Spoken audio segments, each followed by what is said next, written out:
Lot, may tanong na ako sa, hindi naman kasi bago na yung ganitong case sa parent, sa mother, at sa anak. Nagkakaroon ng conflict dahil sa choice ng kanilang magulang. So, in a way, nung pinapanood mo, siguro medyo may nakaka-relate ka rin kahit pa paano, di ba? Ano may advice mo sa mga anak din kung paano ito ma-handle yung ganitong klaseng conflict with their parents kapag may mga ganun silang choices na hindi gusto ng anak? Cases. Choppy ka. Wala po pa. O kaya nagahangpo ako. Nagahang ako. Anong ma-advise sa Anong mga pwede anak, mo, sa mga choices ng mga magulang Magulang, nila? na minsan hindi sila nagkakasundo pagdating sa mga ganyan. Sa mga Based sa affairs of the heart of the parents? Yes. Oo, based sa mga experience, based sa mga pinagdaanan din ninyo, lalo kayo mga magkakapatid. So ano yung mga pwede mo lang din i-share? And ngayon din naman, okay na rin na, di ba? Sa totoong buhay, ang anak naman walang magagawa sa choices ng mga magulang nila eh. Ay.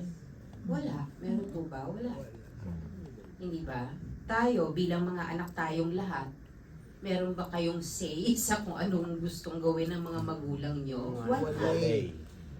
Wala. Tatay ko nga, di ma. Pero, kasama doon ng respetuhin mo naman. Mahal mo pa rin naman kahit anong piliin nila sa buhay nila, di ba? Ng mga magulang natin. Tama, Gia. Kung anong tama para sa kanila, maaaring mali sa atin. Pero, at the end of the day, Tama pa rin. in the culture of our country, being Filipinos, anak lang tayo.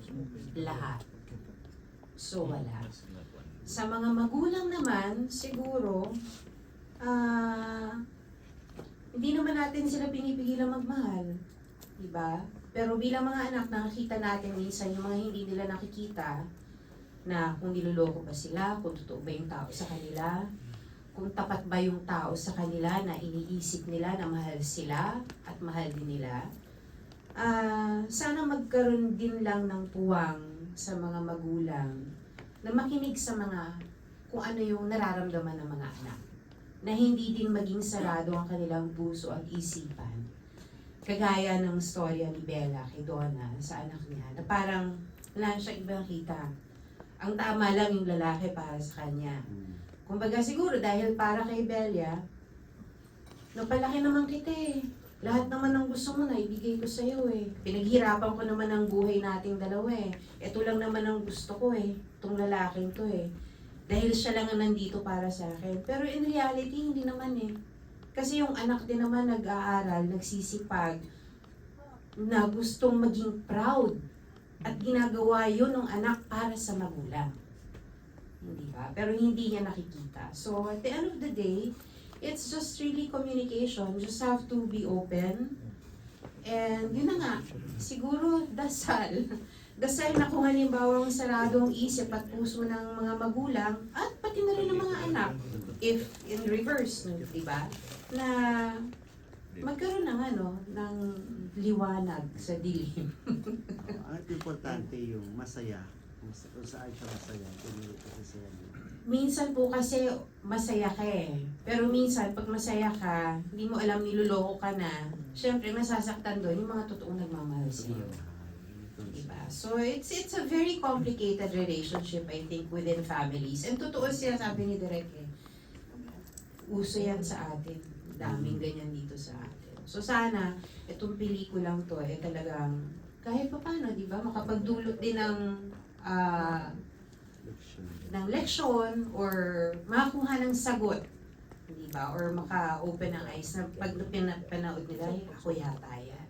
Baka dapat yata bigyan ko ng pagkakataon yung mga anak ko or yung mga magulang ko. And ganun. Thank you, Lot. Last na kay Direk, sabi mo, di ba, na-witness mo yung story na to?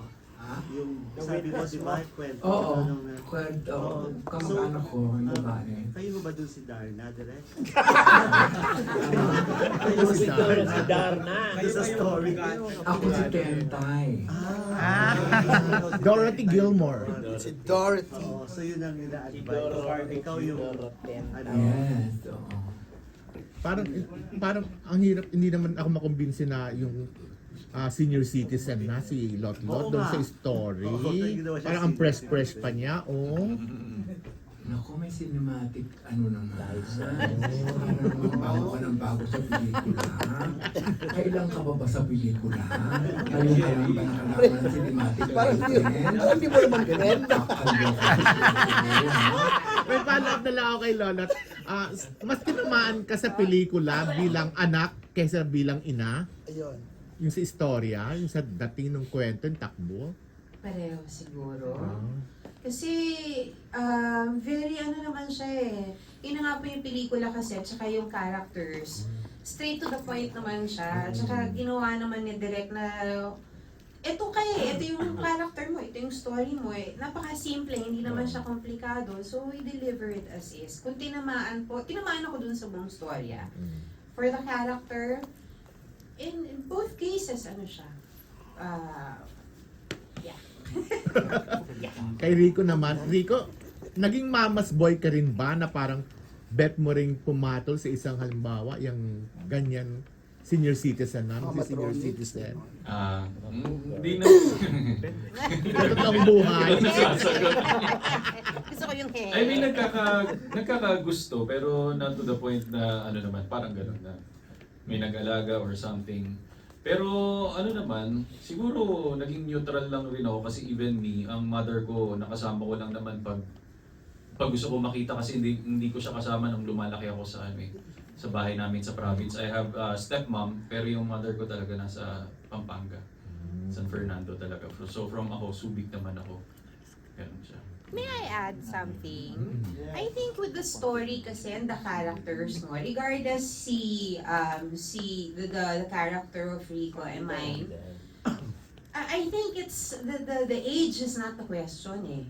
Hindi naman yung age ang issue nung anak eh. Ang issue nung anak, batugan. Palamunin. Hindi ka mahal ng bababae yan. Hindi father Niloloko figure. ka. Yun ang ano niya, yun ang issue niya. Hindi, I think kung siguro if he were a different character, it wouldn't have been a problem for Donna. Correct. Tama ka. 60 ka na ba talaga? 52. In 9 years po, I'll be 60. 51. Fresh pa si Balo. Si ano daw mag-speech. Sino? Ikaw. Bakit? Para sa comeback ni Marinela Moran. Sa comeback ni Marinela Well, ano yun? Ano yung Moran. tanong ko? Bakit? Anong tanong mo, Benny? Bakit wala si Marinela Moran at si Hazel Espinosa ngayon? Ay, hindi. Ayaw ni Dennis. Kailangan, ang gusto ni Dennis yung mga lead cast lang darating dito. Ayaw ni Dennis si Yung mga Maris. panahon nila, nag-lead naman May sila. premiere night naman. Meron namang